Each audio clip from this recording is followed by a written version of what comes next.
आज परमादरणीय श्रद्धेय नेताजी की जन्म जयंती के कार्यक्रम के तहत कार्यक्रम था और जनपद के कोने कोने से सभी साथी आए।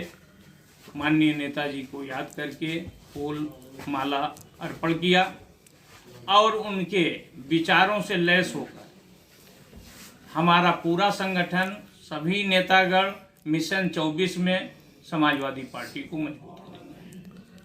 कुछ आगामी चुनाव के लिए आपने जोश भरा है, किस तरीके से जोश भरा है और आगे किस तरीके से रणनीति होगी आपके चुनाव के लेकर?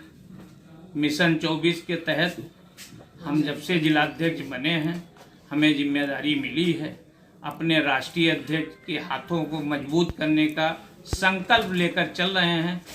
हर सप्ताह मीटिंग करते हैं, कार्यकर्ताओं के बीच रहते हैं, उनके दुख दर्द में शामिल होकर, शादी ब्याह में शामिल होकर पार्टी की नीति के तहत चलकर मिशन 24 पूरा करेंगे और अपना सांसद दोनों जिताएंगे। आज आपने रुपईडी के हैं, कटरा विधानसभा के हैं और इससे पहले भी एक जत्था शामिल हुआ है। भाजपा के लोग थे, भाजपा के पदाधिकारी कई टर्म में शामिल हो चुके हैं। समाजवादी पार्टी की नीति, आदरणीय अखिलेश यादव जी के विचार, नेताजी की जो भी कार्य किए गए कार्यों के तहत सब लोग संतुष्ट होकर भाजपा जैसी कट्टरवादी सोच को छोड़कर समाजवादी पार्टी में शामिल हो रहे हैं। देखिए, चुनाव जब आता है तो एक जनता में एक बात खुलकर पैदा होती है।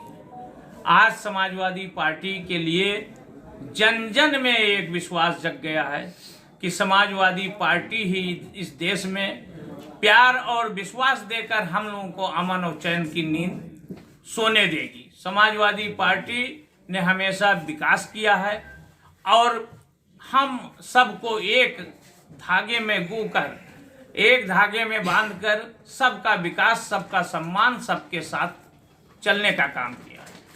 आज 12 से 17 के कार्यों को इस मंडल के लोग याद करते हैं। आज सिर्फ वादा है, आज सिर्फ घोषणा है जो हर तरह से फर्जी है। गोंडा की सरजमी से एक नारा माननीय मंत्री स्वर्गीय पंडित सिंह जी ने दिया था कि इस धरती से उस अंबर तक जिसका जलवा कायम है, जिसने कभी न झुकना सीखा उसका नाम मुलायम है। ऐसे श्रद्धेय नेताजी की आज हम लोगों ने जन्म जयंती मनाई है और निश्चित रूप से हम लोग गौरवान्वित हैं कि नेताजी ने हम लोग के पार्टी को शिखर से लेकर, शून्य से लेकर शिखर तक पहुंचाने का काम किया है। नेताजी की तमाम ऐसी हमारे बीच में स्मृतियां हैं जिनको याद करके हम लोग भावुक हो जाते हैं। हमारे पिता स्वर्गीय पंडित सिंह जी पर सन 1993 में जब जानलेवा हमला किया गया, उनको 21 गोलियां लगी। हम लोग को, मैं बहुत छोटा था, कक्षा 5 में पढ़ाई कर रहा था वहीं नवाबगंज के छोटे से इंटर कॉलेज में। उस वक्त पे एक सूचना हमारे स्कूल में आई और पूरा स्कूल बंद हो गया और प्रिंसिपल ने हमको अपने कमरे से निकाल कर और अपने गाड़ी में बैठा कर और घर तक छोड़ा। जब घर पहुंचा तो मैंने देखा कि हमारे घर के दीवालों पे और तमाम खिड़कियों पर बुलेट के निशान थे। हम अवाक थे, हमें नहीं पता था क्या हो, कोई बता भी नहीं रहा था। लेकिन जब ये सूचना आई कि हेलीकॉप्टर आया है, आदरणीय मुलायम सिंह यादव जी ने, तत्कालीन मुख्यमंत्री थे, अपना निजी हेलीकॉप्टर भेजकर मंत्री जी को एयरलिफ्ट कराया और मेडिकल कॉलेज में भर्ती कराकर इलाज कराया। इलाज ही नहीं कराया, 3 महीने के भीतर लगभग 10 से 12 बार, 1 दर्जन बार जाकर उनका हालचाल भी जाना। तो ऐसे नेता जो एक पार्टी के नेता ही नहीं थे, हमारे परिवार के पिता भी थे, ऐसे नेता की आज हम लोगों ने जन्म जयंती मनाई है। और निश्चित रूप से नेताजी के बारे में क्या पक्ष, क्या विपक्ष, क्या पार्टी, क्या गैर पार्टी, सभी लोग एक सुर से नेताजी के साथ सुर में ताल मिलाते थे।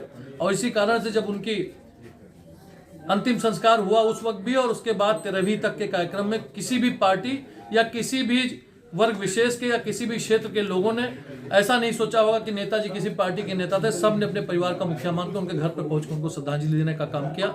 हम उम्मीद करते हैं कि हमारी पार्टी के राष्ट्रीय अध्यक्ष भी आदरणीय अखिलेश यादव जी भी उन्हीं के नक्शे कदम पे चल रहे हैं। और जैसा कि हम देख रहे हैं कि जो नेताजी में खूबियां थी वही खूबियां हम अपने राष्ट्रीय अध्यक्ष में देख रहे हैं और उम्मीद करते हैं कि उनके नेतृत्व में हम सब फिर फले फूलेंगे और आगे बढ़ेंगे और समाजवादी पार्टी की अलग को और नेताजी के नाम को जिंदा रखेंगे। आगामी चुनाव है जैसे 2024 में, कैसे देखते हैं इसमें, किस तरीके से समाजवादी पार्टी की भूमिका होगी और इसके लिए किस तरीके से आप लोगों ने जोश भरा? देखिए, समाजवादी पार्टी ने निश्चित रूप से जो पीडीए का गठबंधन बनाया है, जो इंडिया का गठबंधन बनाया है, ये गठबंधन 2024 की लोकसभा में समाजवादी पार्टी को और पूरे गठबंधन को जिताने का काम करेगा। अभी आपने देखा होगा जिस तरह से व्यापारी, व्यवसायी, छात्र, नौजवान, बुजुर्ग, महिला, अधिवक्ता, पढ़ा लिखा या कोई गरीब, हर वक्त व्यक्ति परेशान है। कहीं ना कहीं सबको गरीबी ने, भुखमरी ने और महंगाई ने सबकी कमर तोड़ रखी है। आम आदमी का जनजीवन एकदम टूट सा चुका हुआ है। इसी तरह से किसी को भी किसी काम को करने के लिए इतनी समस्या है कि रुपया पैसा किसी के पास नहीं है। तमाम नारे दिए गए कि अच्छे दिन आएंगे, अच्छे दिन कहीं नहीं है। और निश्चित रूप से जो लोग आज जीत रहे हैं वो धर्म के नाम पर जीत रहे हैं, हिंदू मुसलमान करके जीत रहे हैं। और आने वाले समय में इसी 24 में संभवतः इस देश और प्रदेश की जनता दिखा देगी कि हिंदू मुसलमान का जो तुम्हारा आंकड़ा है 1-2 बार हमको जीत दिला सकता है, लेकिन अब आगे समय दूसरे का। तो जिस तरीके से मानते हैं, जिस तरीके से राहुल गांधी ने कहा कि अगर मैच के दौरान प्रधानमंत्री ना होते तो इंडिया मैच जीत जाती। राहुल गांधी ने कहा तो ये तो नहीं पता है, लेकिन देश के बहुत सारे लोगों ने ये बात कही है, वो मैं जानता हूँ। अब इसमें क्या सच्चाई है ये निश्चित रूप से इत्तेफाकी था। ऐसा कुछ नहीं है कि प्रधानमंत्री पहुंचते, लेकिन लोगों ने प्रधानमंत्री के लिए बहुत सारी बातें कही। पनौती शब्द पीएम पनौती मोदी बोला है राहुल गांधी ने, कैसे देखते हैं? देखिए, अगर प्रधानमंत्री के लिए पनौती शब्द कहा जाएगा तो मैं साथ नहीं हूँ, लेकिन किसी व्यक्ति विशेष के लिए कहा जाएगा तो हो सकता है पनौती हो सकता है। तो अगर